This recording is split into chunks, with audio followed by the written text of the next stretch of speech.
Libertadores. Assim como o Flamengo, que joga na quinta-feira. Você também vai assistir aqui com a gente. O Pedro Henrique Torre está acompanhando o embarque. O Flamengo ainda vai viajar. Seja bem-vindo mais uma vez, Pedro. Tô contigo aí, amigo. Tudo bem, Glaucia? Mais uma vez, um beijo para você, beijo para todos. Pois é, o Flamengo viaja à tarde para a Colômbia, para Medellín, onde vai, de fato, enfrentar o Independiente Medellín na quinta-feira, 21h30, por mais uma rodada da fase de grupos da Libertadores. No primeiro turno, digamos assim, do grupo, o Flamengo foi bem. Conseguiu 2 vitórias e um empate fora de casa contra o Estudiantes, lidera a chave com 7 pontos, 2 a mais do que o próprio Estudiantes, o time argentino, né? E tem esse confronto importante contra o Independiente Medellín, uma vitória para dar aquela suculenta encaminhada na vaga das oitavas de final. Então, para não passar sustos igual em outros anos, inclusive ano passado, quando o Flamengo foi campeão, a primeira fase foi um tanto quanto turbulenta, o último jogo contra o Táchira no Maracanã. Flamengo vai ainda sem Arrascaeta, óbvio, isso por bastante tempo, aquela fratura na clavícula, enfim, vai se recuperar, tentando se recuperar para a Copa, passou por cirurgia. O Paquetá com um probleminha muscular e o Pulgar questão no ombro, esses dois ficam fora também, estão sendo trabalhados para voltar mais à frente, para não ter nenhum problema, né? Voltar atabalhoadamente e aí, de fato, ficar mais tempo fora de combate pelo Flamengo e atrapalhar os planos do técnico Leonardo Jardim. No fim de semana, o empate contra o Vasco, depois de estar vencendo por 2-0, foi muito debatido, porque o Flamengo ficou meio que refém ali no segundo tempo, sem os meio-campistas que pudessem criar ou então segurar um pouco mais a bola, cadenciar um pouco o jogo para diminuir a intensidade. O Flamengo acabou levando empate, especialmente depois da saída do Jorginho. Dessa vez, ele vai poder contar com o Carrascal, que estava suspenso no Campeonato Brasileiro. Então, na Libertadores, ele está liberado, o colombiano, que chegou como uma espécie de substituto do Arrascaeta, mas faz diversas funções, joga dos lados e tudo mais. Então, é uma possibilidade para o Leonardo Jardim. Delegação sai do Ninho do Urubu somente 1h30 da tarde, e rumo ao Aeroporto Internacional do Galeão. O trajeto deve levar aí em torno de 1 hora, mais ou menos. É o que geralmente leva, até um pouco mais do que isso. E aí o Flamengo vai com mais tranquilidade para a Colômbia. O Bruno Henrique vai estar na delegação e de contrato renovado, peito estufado, vai para o seu 9º ano com a camisa rubro-negra. Bruno Henrique, que chegou em 2019, terceiro maior artilheiro da história do Flamengo na Libertadores, né? Fica atrás do Pedro e do Gabigol, fica até o fim de 2027 agora, o BH27, e vai ganhar um busto, Glaucia.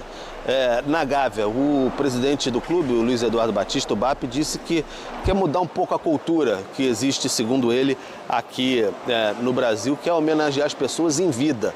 Então, o Bruno Henrique vai ganhar um busto na Gávea, muito provavelmente no dia do aniversário do Flamengo, dia 15 de novembro. E lá na Gávea já existem outras homenagens, mas só para o time histórico de 1981. O Zico tem uma estátua de corpo inteiro, que recebe a todos na Gávea.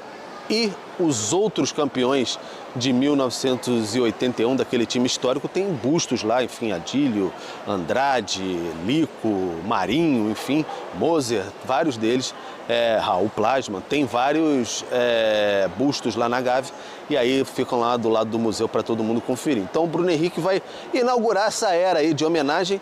Não dá para dizer em vida, né, Glaucia, porque outros jogadores do Flamengo aí de 81 estão vivos ainda, mas como se fala, que o jogador morre 2 vezes, né, na vida, porque quando se aposenta, alguém falou isso uma vez, nem lembro quem foi, e depois da causas naturais, né, da vida mesmo, dá para a gente colocar assim que o Bruno Henrique vai ser homenageado, digamos, em vida profissional.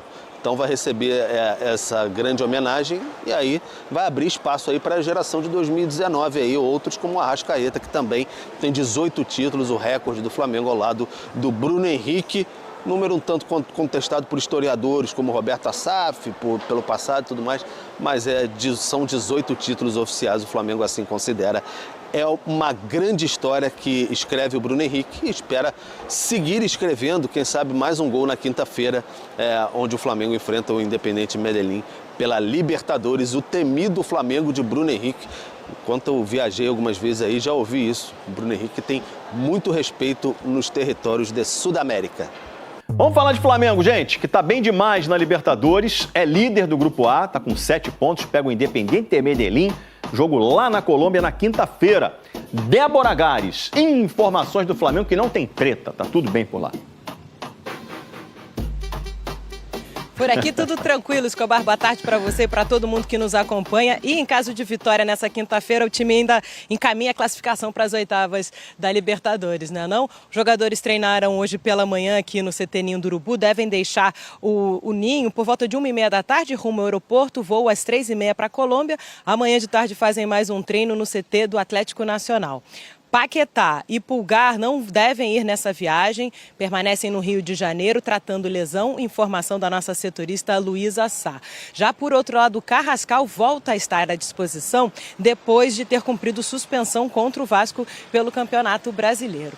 E quem está feliz da vida é o atacante Bruno Henrique, ídolo da torcida, 35 anos, está de contrato renovado com o Flamengo até 2027, até o final de 2027. As conversas já estavam bem encaminhadas, a assinatura veio ontem depois do treino da manhã e o presidente do Flamengo, Luiz Eduardo Batista, prometeu um busto para homenagear o jogador. Vamos ouvir. A gente quer homenagear alguns ídolos rubro-negros, como você, Bruno Henrique, em vida, jogando aqui, de frente para a nação. Então, no final desse ano aí, no aniversário de 15 de novembro, nós teremos um busto de Bruno Henrique para se juntar à galera dos grandes ídolos rubro-negros. É o Busto Henrique, né, Escobar? Com certeza a torcida vai gostar. Um abraço para você. Gostei. Busto Henrique. Valeu, Débora Gares. Notícia em todos os lugares. Vou mostrar para você aqui, a gente fez uma reprodução. Vamos lá, voa lá! Como é que vai ficar o busto do Bruno Henrique? Aí, bonito, hein? Fica a dica, hein, Flamengo? Ficou bonito esse aí. Ele tá desde 2019 no Flamengo, é muito ídolo da torcida, tá na história do clube. Dos 114 gols do Bruno Henrique no Flamengo, fica difícil escolher o mais bonito. Golaço! São 22 gols em clássicos. Nem à toa, Copa Líder, rei dos clássicos, né? Metade deles contra o Vasco, a maior vítima do BH. Castigando o Vasco, ele marca pela 11ª vez. Também é complicado escolher o mais importante. Qual flamenguista não lembra daquela reta final da Libertadores de 2019? Os gols no fim do jogo contra o Inter. 2019, hein? Começou ali a sequência de títulos dessa geração e o Bruno Henrique já levantou 18 taças. Entre elas, 3 Libertadores, 3 brasileiros. E nós estamos em outro patamar. Entrou para a história pelos títulos e pelas entrevistas também. O Flamengo é muito grande. O Flamengo tem diversas páginas de Instagram. Merece mesmo um busto, o Bruno Henrique. Nada mais justo o Bruno Henrique aí ser homenageado pelo Flamengo. O Bruno Henrique que sempre honrou um manto, né? Fez bastante gols aí importantes pro Flamengo. Vai se juntar aí à galeria dos ídolos com busto. Vai tirar a onda, o primeiro aí, né? Nessa geração do Flamengo a partir de 2019. E provavelmente o próximo que vai ter vai ser o Arrascaeta, porque o nosso gringo aí merece também, né, uma homenagem dessa aí no nosso Mengão. E seguimos aí, né, pessoal, na classificação aí líder com 7 pontos. Se o Flamengo vencer, cara, pô, o Flamengo já vai a 10 pontos, já vai encaminhar bastante aí a classificação. Hoje, né, dia de secar aí o Palmeiras também, o Palmeiras que vai jogar contra o Sporting Cristal. Pô, o Sporting Cristal não pode dar mole pro Palmeiras, né, cara? O Sporting Cristal, se ganhar e já essa partida já também encaminha aí a classificação, vai continuar em primeiro. Se eles perderem pro Palmeiras, vai ir pra vice-colocação. Ainda tem um Cerro Porteño que vai jogar, pode ultrapassar. Então o Sporting Cristal tem que jogar pra se classificar e complicar aí a vida do Palmeiras. E aqui no Brasileirão, né, pessoal, Flamengo aí em segundo lugar, deu mole, empatou com o Vasco, tava com o jogo aí ganho, deixou o Vasco crescer na partida, fizeram uma marcação frouxa, o Vasco conseguiu ali no último lance, cara, empatar o jogo aí contra o Flamengo, e o Flamengo ficou aí com 27 pontos, não tiramos nenhum ponto, cara, nesse vacilo aí do Palmeiras. Agora, pro Palmeiras vacilar, eu acho que vai demorar bastante, mas é isso, né, continuar jogando, continuar crescendo aí nos jogos, melhorar cada dia mais para poder estar alcançando aí o Palmeiras, que o Palmeiras 6 pontos é muita coisa, cara. Muita coisa, a gente tem um jogo a menos ainda, também tem um confronto direto aí com eles, mas quanto mais perto, melhor, né, pessoal? Então é isso, pessoal. Se você gostou do vídeo, se inscreva aqui no canal para estar fortalecendo, conto aí com a nação rubro-negra, para estar se inscrevendo aqui no canal. Fiquem todos com Deus, até a próxima e valeu, galera, até a próxima.